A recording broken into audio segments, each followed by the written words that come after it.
So before we get there, I would like to start off by reciting the name of the Buddha or the Nembutsu. Namandabs, Namandabs, Namandabs. And just as we started off last week,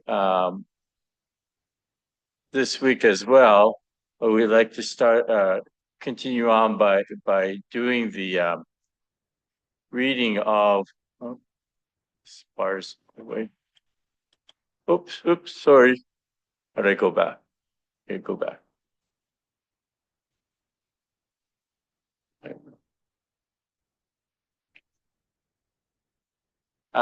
Yeah, so we'll start off by chanting or reciting what we call the homage and three treasures.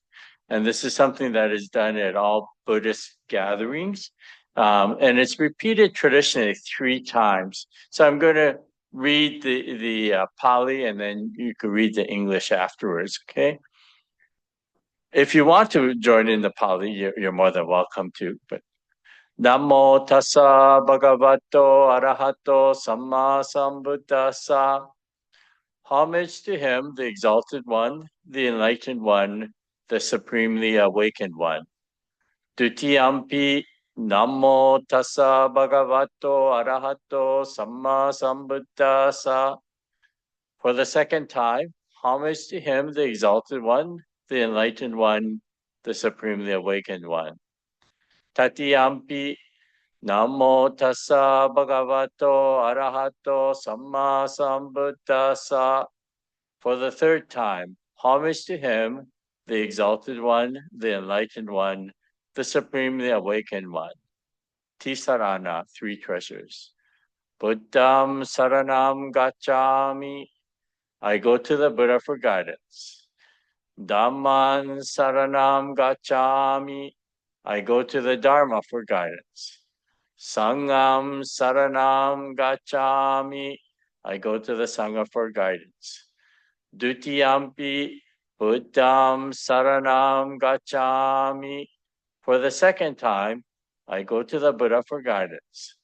Dutiyampi Dhamman saranam gacchami. For the second time, I go to the Dharma for guidance. Dutiyampi Sangam Saranam Gacchami. For the second time, I go to the Sangha for guidance. Tatiyampi Buddham Saranam Gacchami. For the third time, I go to the Buddha for guidance. Tatiyampi Dhamman Saranam Gacchami. For the third time, I go to the Dharma for guidance. Tatiyampi Sangam Saranam Gacchami. For the third time, I go to the Sangha for guidance. Namandas. Okay, so diving right in. So last time we went up to the attainment of enlightenment, and mentioned how for 49 days he sat under the Bodhi tree and he was, first of all, Mara, who you see over here, he was known as the king of the underworld, but that's actually not correct. And should I go into that? I could go into that. I may go into that. But Mara didn't want the Buddha or didn't want Siddhartha to attain enlightenment. And there was a very specific reason for that. And I will actually go into that afterwards. But so what he did was, first of all, he sent his minions, these fierce warriors of all kinds of ogres, etc., and they threw their slings and arrows at him, but all of it just turned to flower petals and fell by his feet. So then he sends his daughters to go and try to tempt him, and they're originally these beautiful young maidens. But the Buddha also sees through that and says that, as sure as anything that they will turn into, they will become old and turn into dust. And in fact, they do turn before his eyes into these old hags, etc. And finally, Mara then tries to tempt the Buddha by becoming a splitting image of himself, of Siddhartha, and tries to coax him, saying, why go through this silly endeavor when you can have the enjoyments of the life right here and now? And that, by foregoing this, he will have the happiness that he desires. And of course, the Buddha, Siddhartha, sees right through that as well. And finally, he attains enlightenment and says, as the earth is my witness, I shall not return to this burning house. And so the hand touching the ground is a sign of that. And so this becomes a very famous point. But after he attains enlightenment, and we didn't really get into this last week, and I wanted to talk a little bit more about this because this is actually quite important. So he spends 7 days or seven-day periods under the Bodhi tree. So before he attained enlightenment, it was said that he spent 49 days under the Bodhi tree. And it's not written as, or I have not read myself specifically in the text, but you're all probably familiar with our 49-day memorial services after funeral services, right? You're familiar with, many of you are familiar with that. We have a tradition of when a person passes away. They used to have memorial services every 7th day leading up to the 49th day. And the various explanations for that, there are several explanations. One was said that there are what we call 6 realms of suffering. And if you are reborn in one of the first 6 of 7-day periods, you come back into one of the realms of suffering. Hence, we hold services every 7th day to make sure that the person continues on the journey. And the seventh day or the 49th day signifies that that individual has transcended the realms of suffering and is on the path to Buddhahood. So it was seen as a transition stage between this world and the next existence. Another explanation that was used in Japan often is that when a person passes away, they go on a journey and they revisit all the places that had meaning to them in their life up to the 49th day, and then they go on to the next existence. So regardless of which one which explanation you think of, they're both talking about a transition period from this world, the world of samsara, ignorance, to the world of enlightenment. And so even though in the text it doesn't say so, most likely it comes from this idea of the historical Buddha when he sat under the Bodhi tree for 49 days. Okay, that was his transition from the mundane world to the world of enlightenment. Okay? So most likely that's where we get the basis for holding 49-day memorial services. So after he attained enlightenment, it's said that the Buddha then, he didn't immediately go out and teach. In fact, he spent another 49 days, as I've said, contemplating on various things. And so the first 7 days under the Bodhi tree, it said that he attained what we call 3 wisdoms or knowledge. The knowledge or remembrance of former lives, knowledge of the birth and deaths of beings, knowledge of casting off ignorance which had bound him to the cycle of birth and death.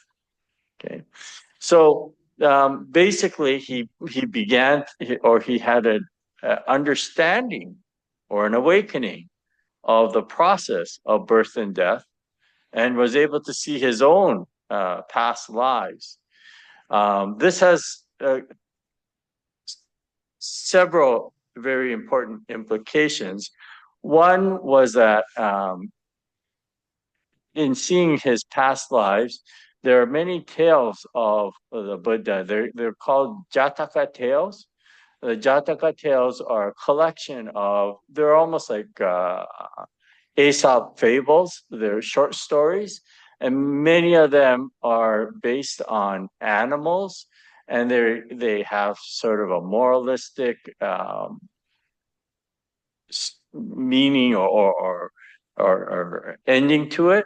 And again, it was said that these are the Jataka tales are said to be of the past lives, the many past lives of the Buddha, and it comes in various forms. So a couple of the more famous Jataka tales. One of them, it talks about a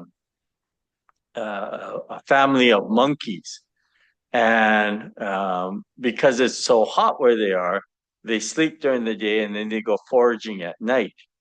And so they go to this river. They know of a spot that has a beautiful mango tree. And when the mango fruit was ripe, they went down to the tree. Now, the matriarch of this monkey family, she was a very wise individual or monkey, and she told her children that whatever they do, when they are picking the mango fruit, they have to be very, very careful not to have any of it drop into the river. And the reason why she said that was that down river from the mango tree was a village. And she said, if the mango should fall in the river, there's a chance that it will go down the river to this village, and then men will know of this tree and they will come because it's such a tasty mango. So she said, whatever you do, we must be careful not to drop any of the mangoes into the river. So as they're foraging that evening, sure enough, one of the monkeys drops the mango fruit into the river, and it goes downstream. And sure enough, one of the villagers ends up finding it. And so that villager then tells the rest of the villagers, and so the chief of the village and a group of men and a group of the villagers, they all go upstream to find where this mango came from. And as they get near the mango tree, they see the band of monkeys in the tree picking the mango. And the chief gets very upset, and he says, we'll shoot down those monkeys because they're stealing our mango. And at the same time, the mother monkey realizes that men had come. So she quickly gathers her children, and in order to escape, what she does is she grabs a vine and she uses her strength to jump over the river from the side that they were on where the men were coming to the opposite side. Now, she was able to just make it over to the trees on the other side, but she didn't have time to really help her children. So what she did was the vine that she had held on to, she holds on to that and tells her children to come across on that vine as she holds it. So one by one, the monkeys cross the river. and she's there for some time, and her strength is about to give out. But with all the strength she has, she clings onto this vine. And the chief actually sees this and realizes the love or compassion that the mother has for the children. And so he actually tells his the people that, you know, this is what we call compassion, and they don't end up shooting down the monkeys. So that's a very famous Jataka tale, and it said that that mother was in fact the Buddha in a previous life. So there are numerous tales, often told to children, to tell them about, you know, various things like how to behave, etc. So that is one of the things of knowledge, of remembrance of former lives. But there's also a very important former life that the Buddha remembers.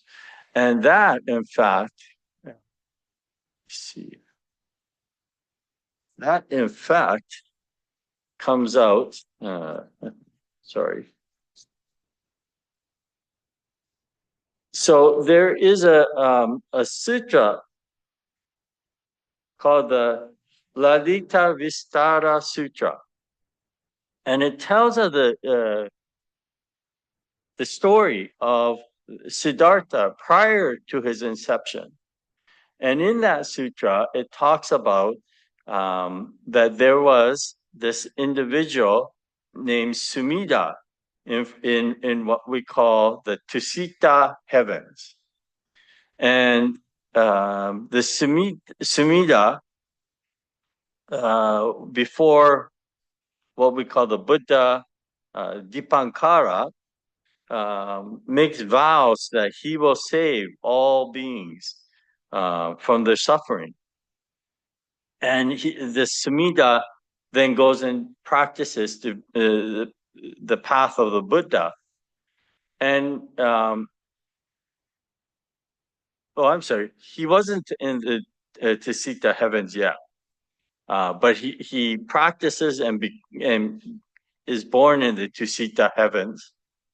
And from there, he then comes as the white elephant with 6 tusks that enters Queen Maya's side before Siddhartha is born.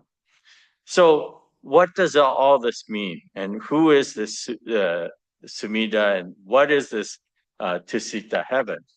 Well, in order to understand that, we have to understand a little bit about the cosmology or understanding of the Buddhist cosmology.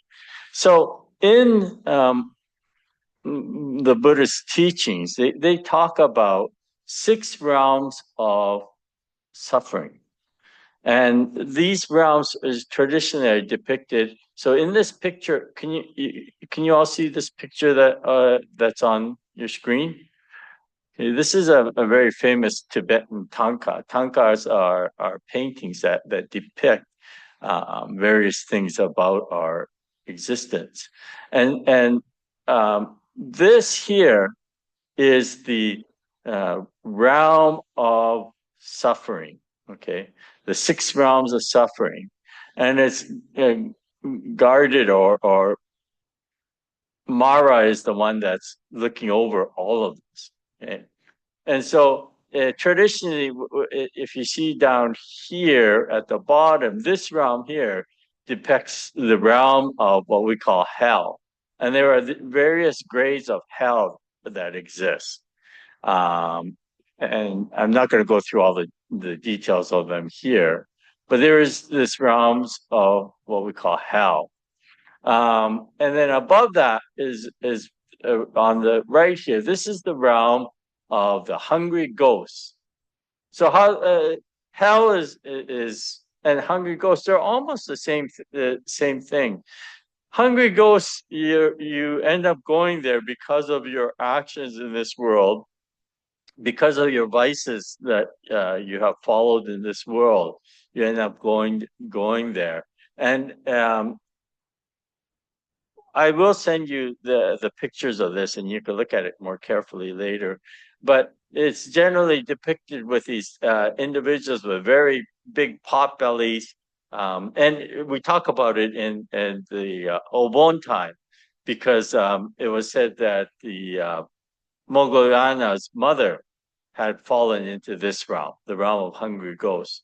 And it's here that Mogollana tries to save his mother from uh, this realm.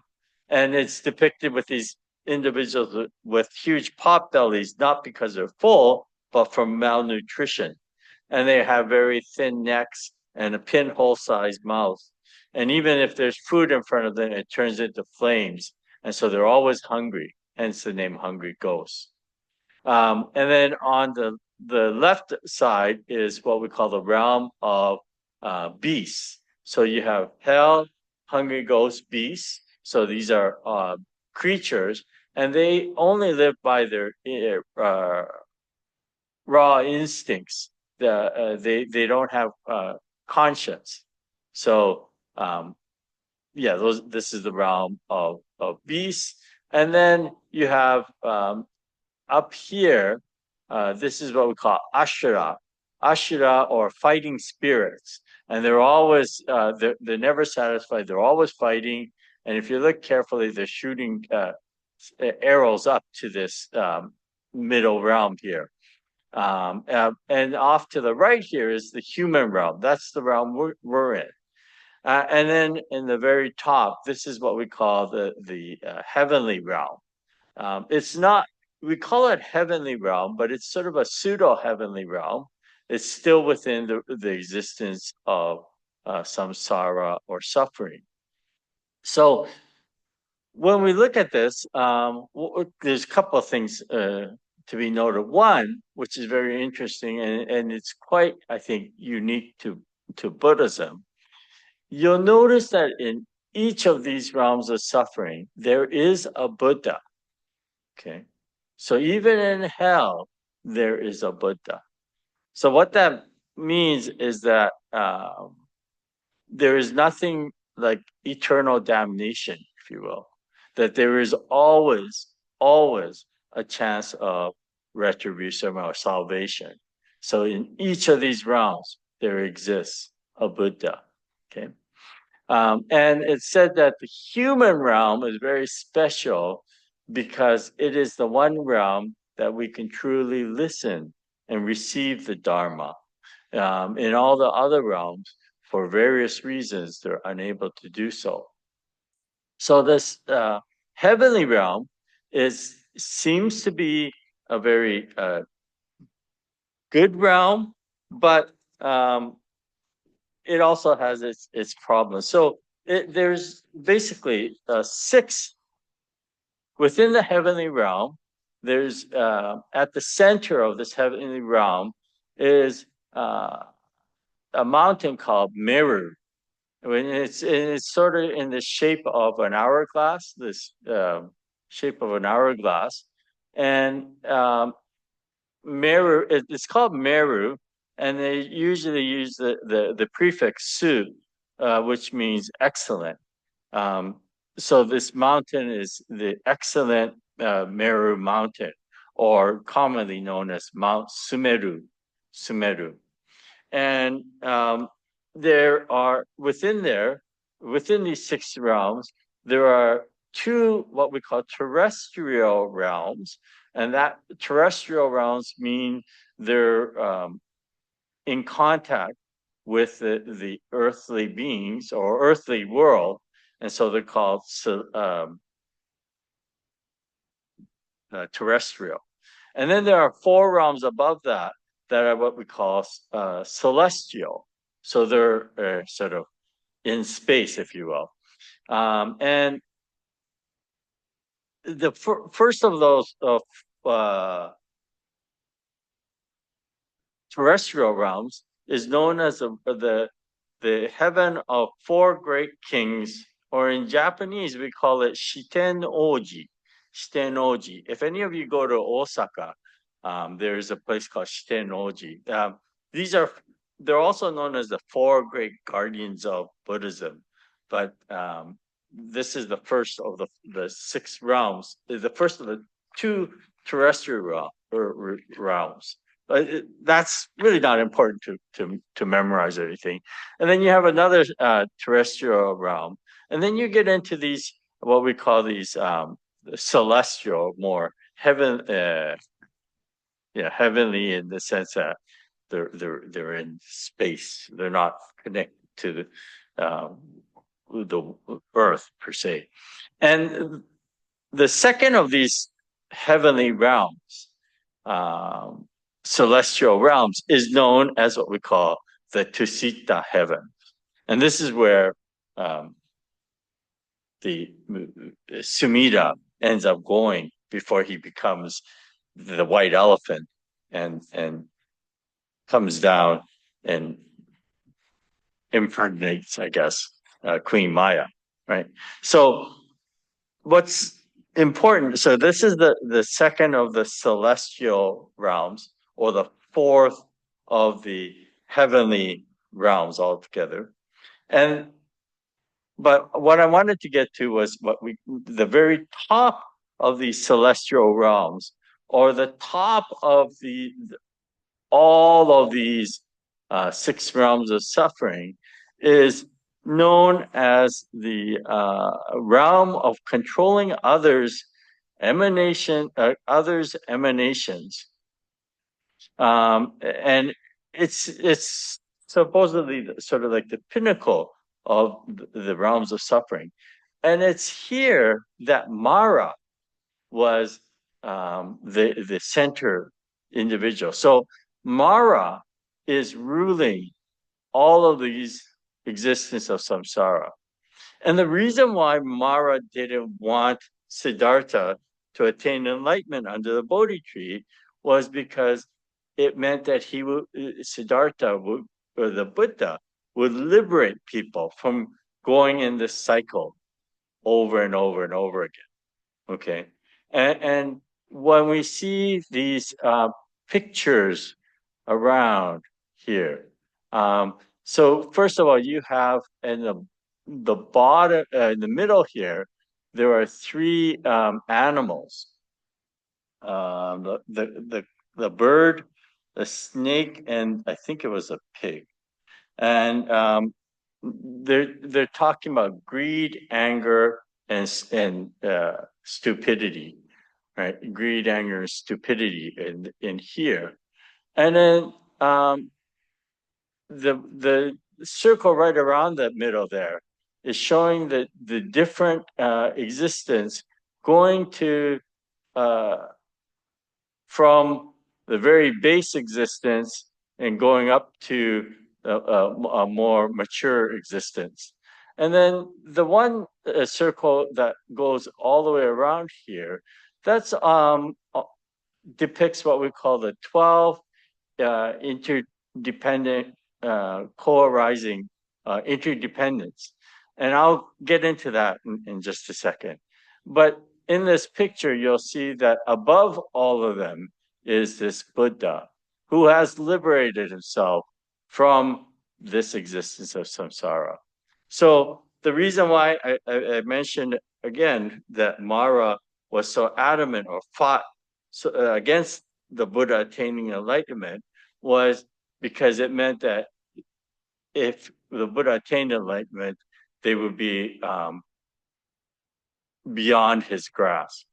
And if you could look at this, this is the Buddha pointing to the moon.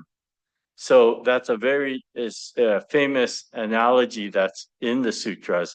And it talks about what the Buddha is saying is all the words, the teachings are all basically the finger.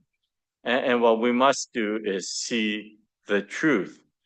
Don't get stuck on the finger or the words, but where is that directing us to? And that's the beauty of the moon. And that's enlightenment through the guidance of the Buddha.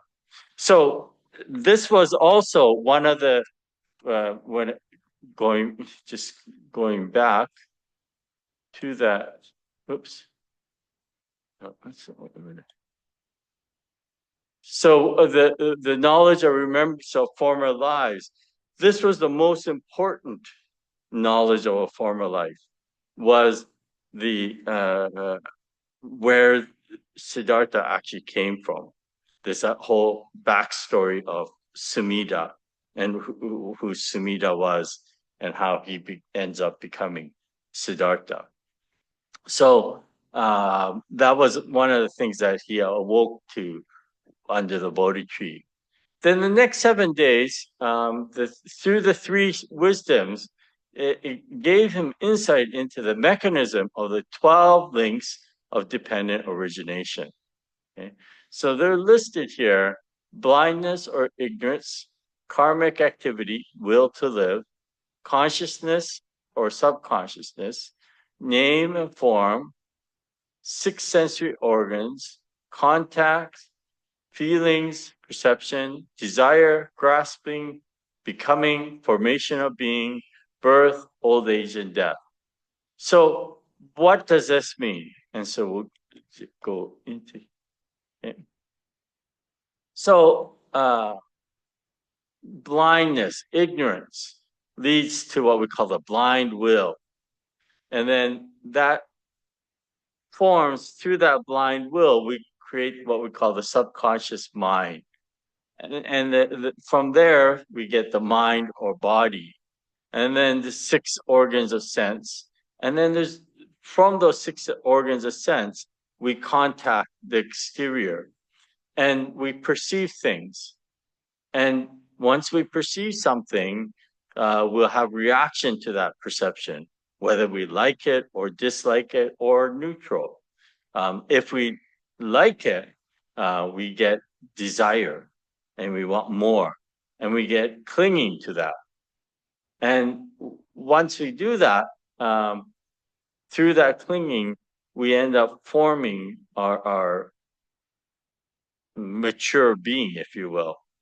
And then we go through the next cycle with, if you look at it, it's like the birth of the next generation. And then there's old age and death. And then it goes back up again to the top. So often it's depicted like this as a circle. And every one of these things is a cause and effect. Okay. None of them it's not linear in the sense that there's cause and effect of past, present, and the future. And it keeps on going around like that circle in that tanka. And so when we look at this, you can look at it as the formation or the cycle of life. Okay. So you start off with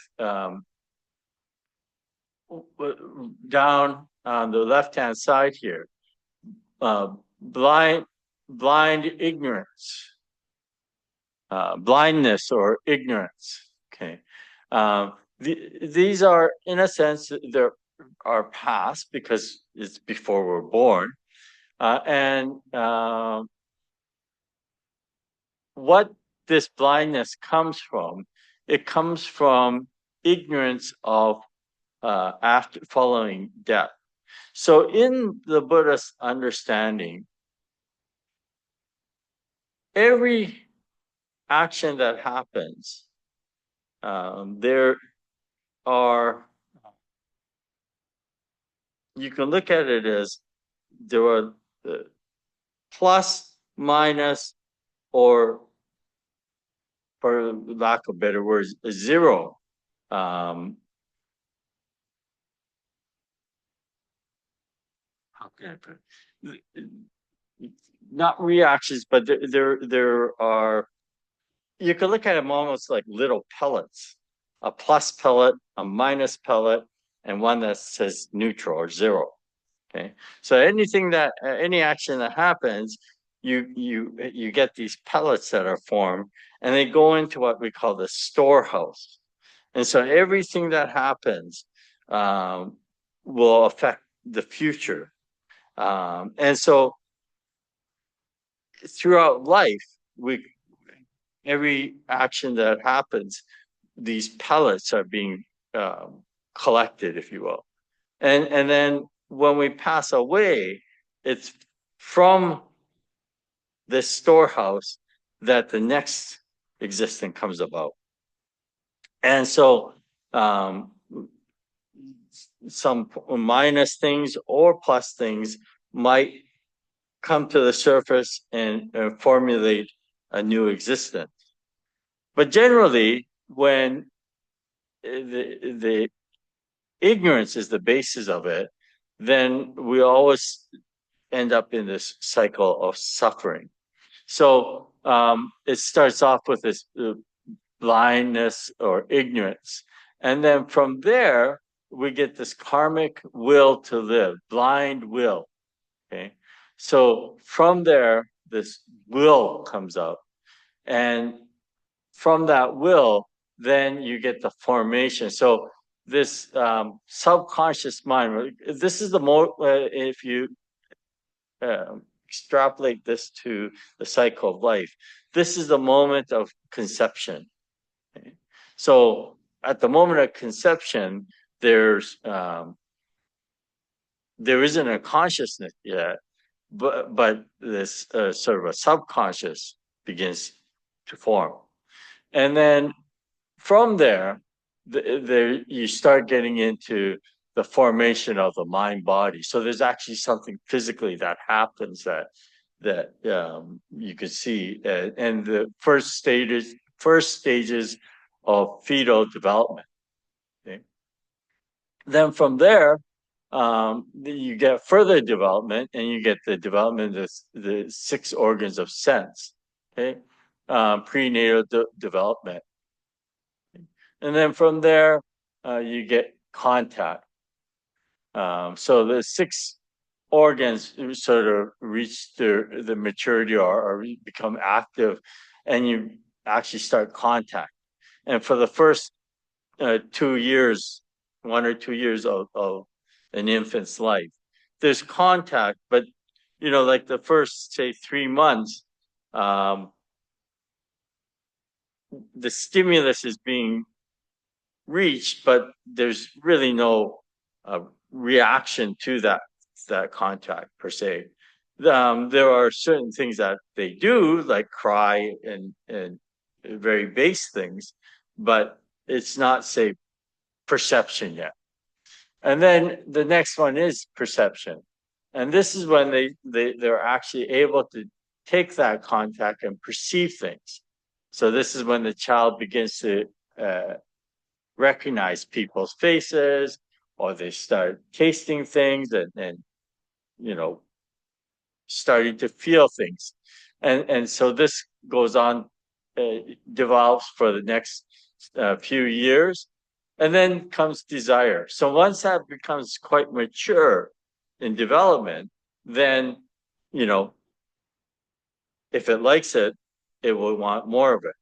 So it's a very simple example is something like ice cream, right? The child realizes that it likes it, so it wants more of it. Okay, this is the desire.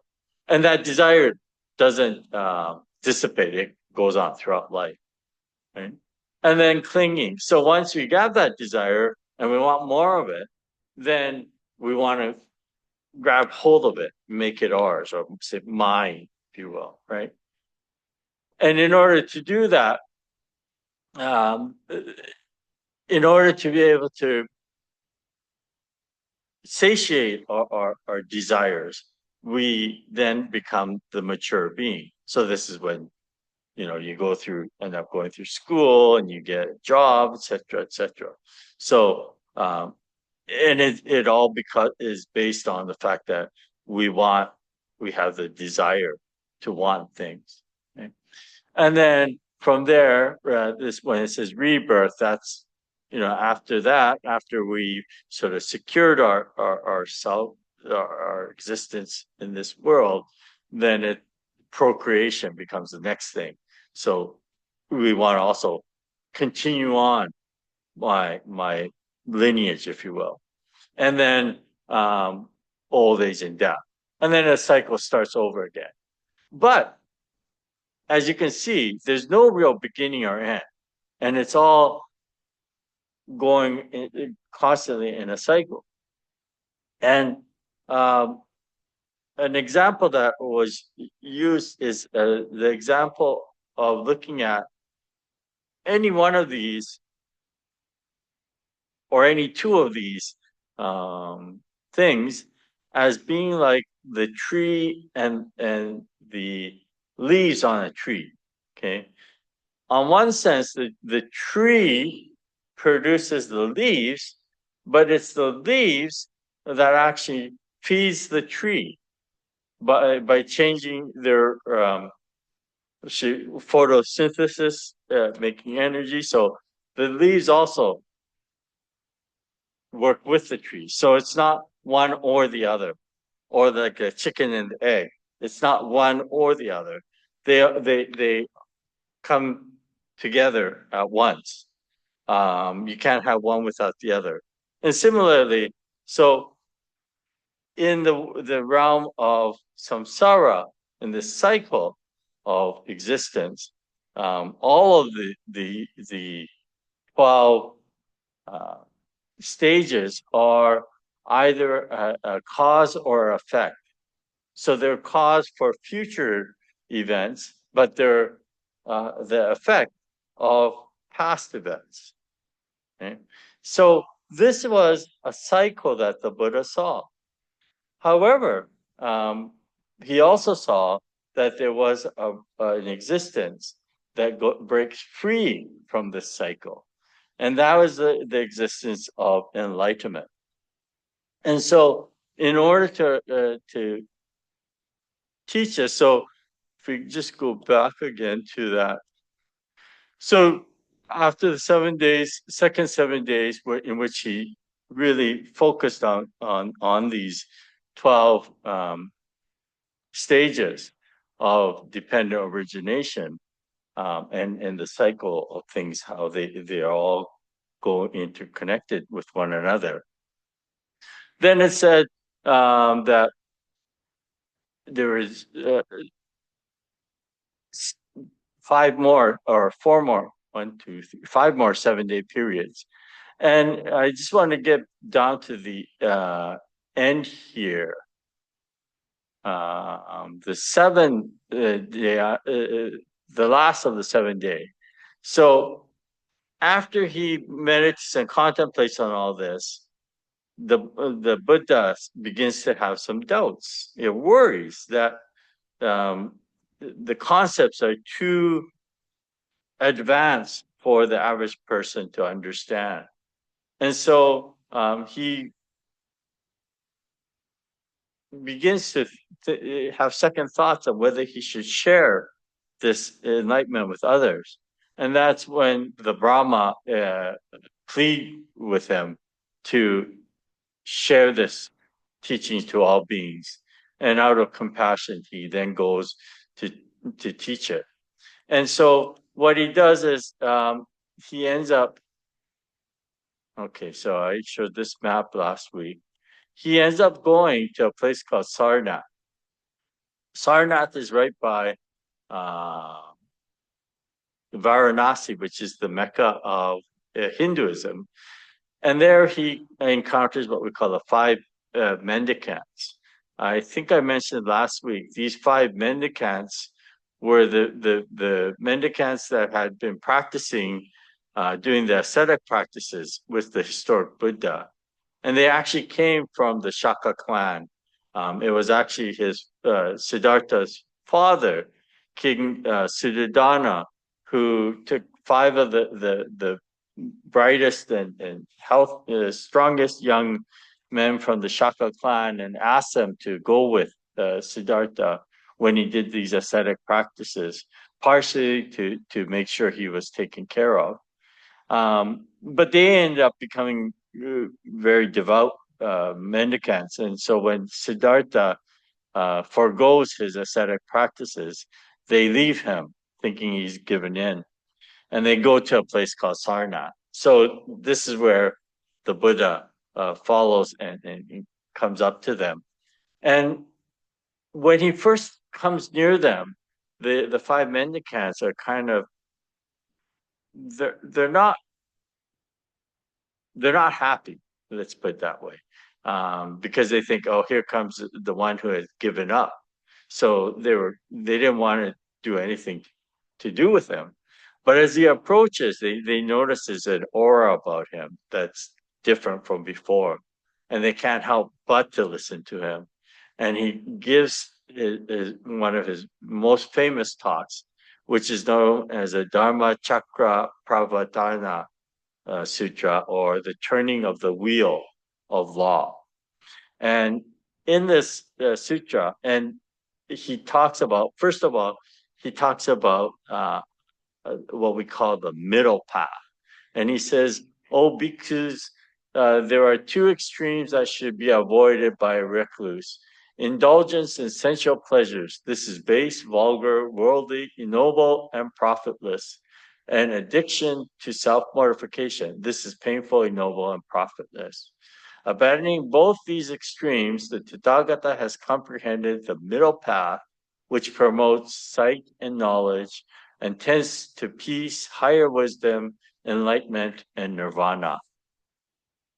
Gee, sounds sort of like the presidential race in the US right now. One extreme, another extreme, you know. The Buddha talks about this middle path. And the middle path, by some people mistake it, or it's often mistaken as do things in moderation. And it's not that.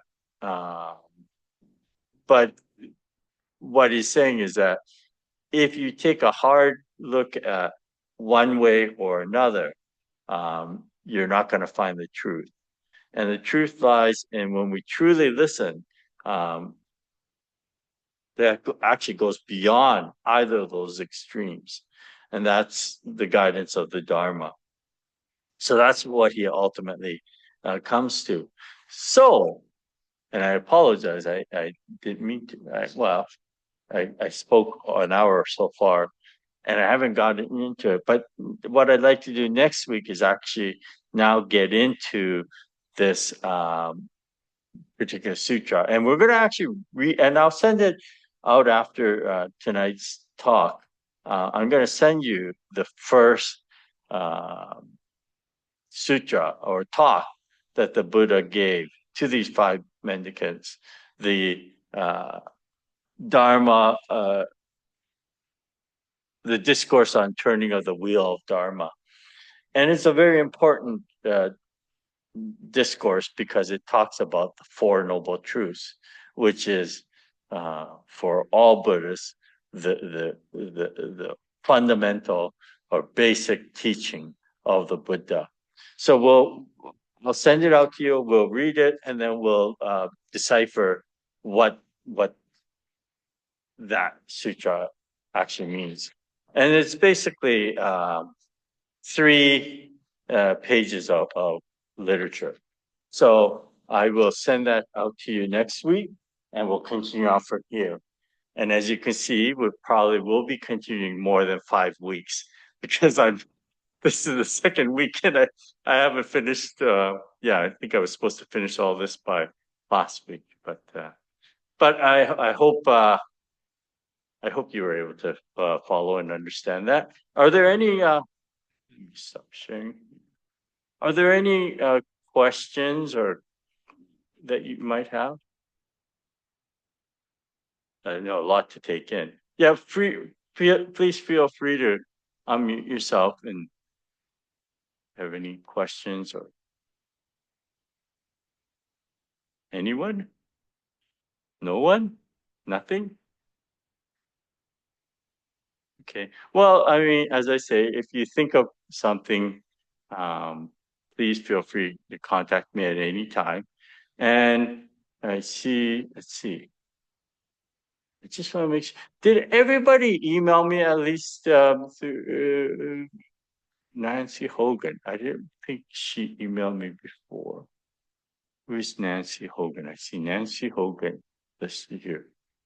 Is there? Oh, Nancy. Okay. I did, I don't think I sent you the material from last week because I didn't receive your email address. Did you send me an email address, Nancy? And Victor, I don't think I sent it to you or Kathy as well. So if you could send me, and I'll just put it up in the chat again. So my email address, you could either send it to